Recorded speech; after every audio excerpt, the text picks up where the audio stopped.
எல்லாருக்கும் வணக்கம். கீழே உட்காந்துறப்போ ஒரு பயம் இருக்குது.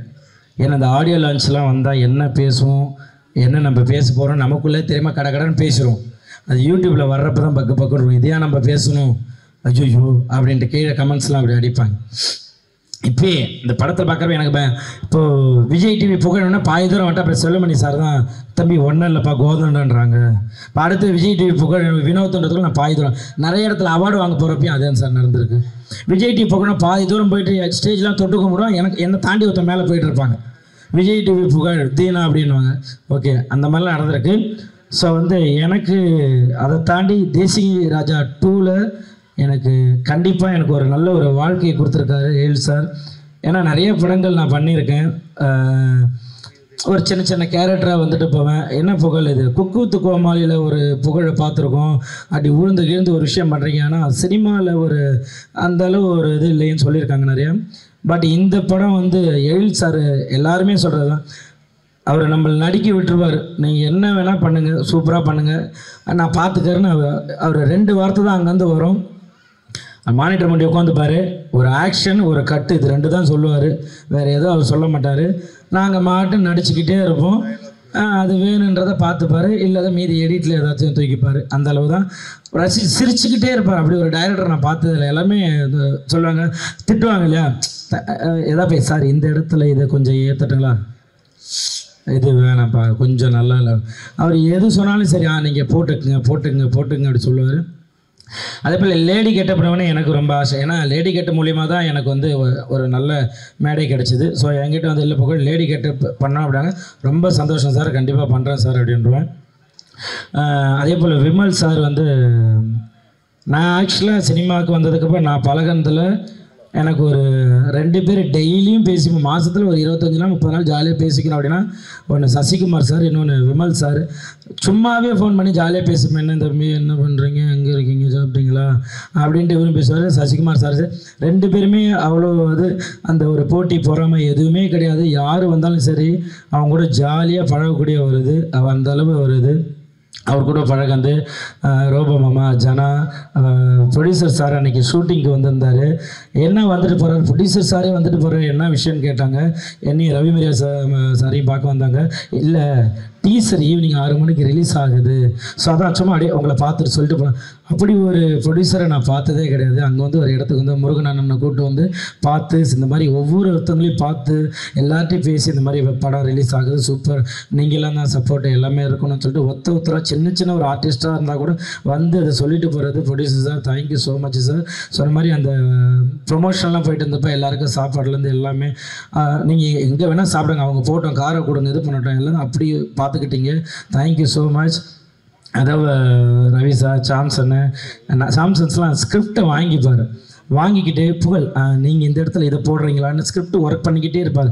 அவர் என்ன ஒரு பேப்பரை கொடுத்தாலும் அந்த பேப்பரை 20 பேப்பர் ஆக்கி எழுதிக்கிட்டே இருப்பார். நம்ம ஒரு புதுசாக வளர்ந்து ஒரு விஷயம், ஒரு சின்ன பையன் வரேன், எல்லாருமே கை கொடுத்து அவ்வளோ அழகாக, இல்லை நீங்கள் இந்த கவுண்டர் போடுங்க, நீங்கள் போடுங்கன்னு எல்லாருமே வாங்கிட்டாங்க. ரொம்ப உங்ககிட்டலாம் ஒர்க் பண்ணுறது எனக்கு ரொம்ப ஹாப்பி.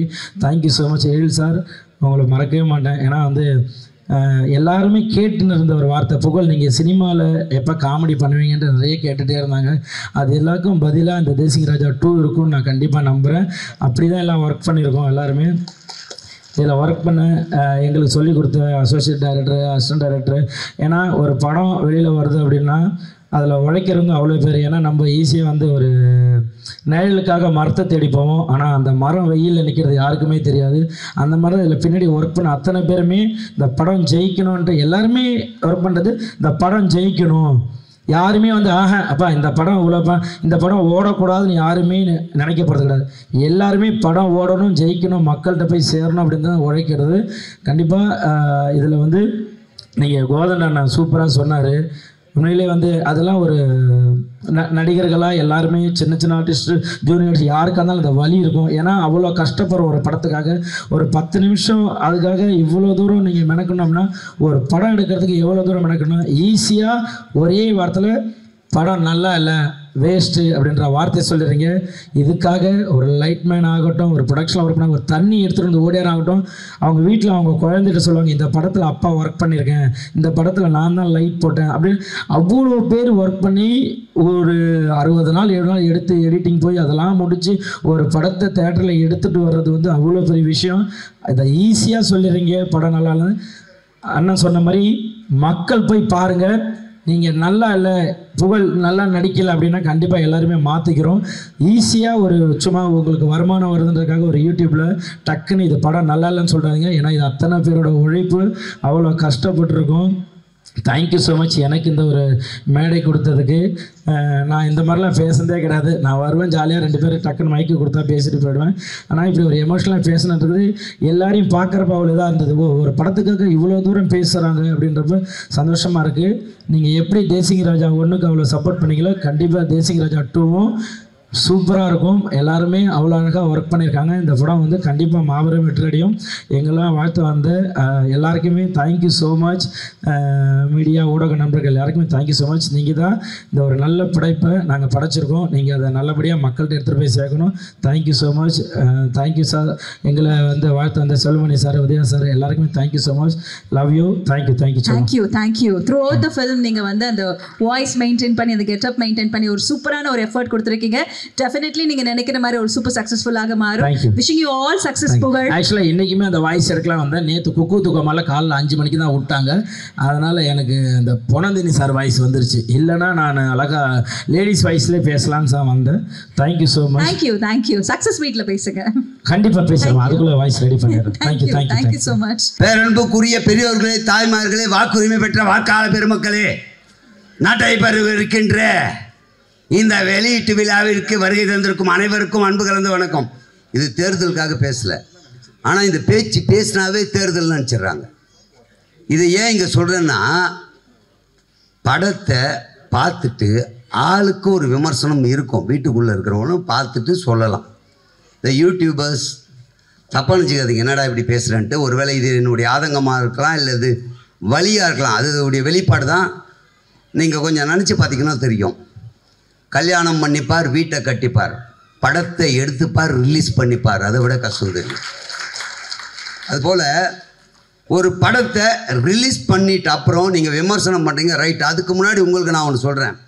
ஒரு 10 நிமிஷம் கண்டென்ட் ஏதாவது எடுத்துங்க. 10 நிமிஷம் கண்டென்ட்டுக்கு எத்தனை ஆர்டிஸ்ட் வேணும் புக் பண்ணுங்கள். லொக்கேஷன் பாருங்கள், காஸ்டியூம் போடுங்க, மேக்கப் போடுங்க, ப்ராப்ஸ் கொண்டு வந்து வைங்க, ஷூட் பண்ணுங்கள், எடிட் பண்ணுங்க, ஆர்ஆர் போடுங்க, அப்லோட் பண்ணுங்க, ஹேஷ்டேக் போடுங்க, டேக் போடுங்க, டிஸ்கிரிப்ஷன் வைங்க, லோட் பண்ண அப்புறம் தம்ப்லைன் வைங்க, அதுக்கப்புறம் போஸ்ட் பண்ணுங்க. யோசித்து பாருங்க, 10 நிமிஷம் கண்டென்ட்டே உங்களால் எடுக்க முடியல. ஒரு படத்தை பார்த்துட்டு வந்து அரை மணி நேரத்துக்கு அந்த படம் இப்படி இருக்கு அப்படி இருக்குன்னு நீங்கள் வியூஸுக்கும் உங்களுக்கு பணம் வேணுன்றதுக்காக எங்களை பணயமாக வைக்கிறீங்க. உங்களால் முடிஞ்சால் 10 நிமிஷம் படத்தை நீ எடுத்துட்டு அதுக்கு இருக்கிற கஷ்டத்தை பாருங்கள். 10 நிமிஷம் எடுங்க போதும். 2 நாள் ஷூட்டிங் வரும் கிட்டத்தட்ட ஒழுங்காக எடுத்தா. இன்றைக்கி வந்து அவங்க நாளைக்கு வரமாட்டாங்க, நாளைக்கு வந்தானா முடி வெட்டு வந்துடுவான், ஷேவ் பண்ணிட்டு வந்துடுவான், ஷர்ட்டில் பட்டன் போட மாட்டான், இல்லை ஏதாவது ஒன்று இருக்கா, கண்டினியூட்டி கூட பார்க்க முடியாது 10 நிமிஷத்துக்கு. அடுத்த நாள் அதே மாதிரி எல்லாம் கிடைக்கிறது கஷ்டம். அடுத்த நாள் நம்ம நைட் எஃபெக்ட்னு வச்சுருக்கலாம். ஈவினிங் ஒருவேளை லைட் போயிடுச்சுனாலும் கஷ்டம், வந்துட்டாலும் கஷ்டம்.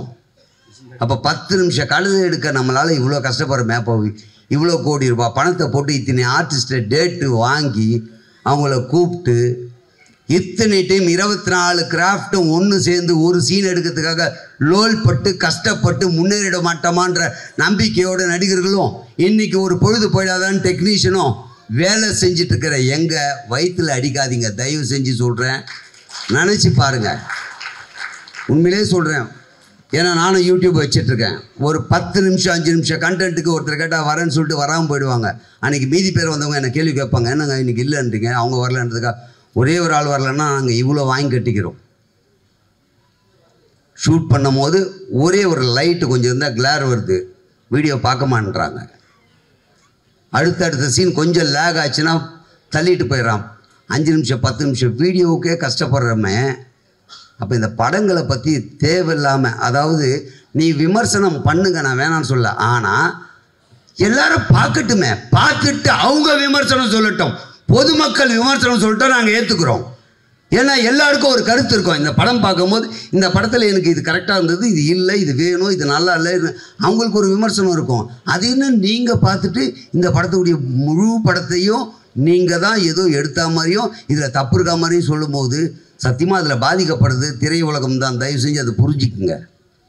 உங்களுடைய ஒரு நாள் வருமானத்திற்காக, உங்களுக்கு வியூஸ் வேணுன்றதுக்காக, உங்களுக்கு சப்ஸ்கிரைபர் வரணுன்றதுக்காக தயவு செஞ்சு இந்த வேலையை செஞ்சிடாதீங்க. மீண்டும் ஒரு முறை, எங்கள் திரைப்படத்தை வாழ வைப்பது தயாரிப்பாளர்கள் என்றால் அதைவிட ஒரு படி மேலே நீங்கள் ஊடகத்தவர்கள் தான் எங்களை வாழ வைக்கிறீங்க. ஆனால் அப்படியாப்பட்ட நீங்களே இந்த தவறு செய்யாதீங்கன்னு அன்போடு கேட்டுக்கிறேன்.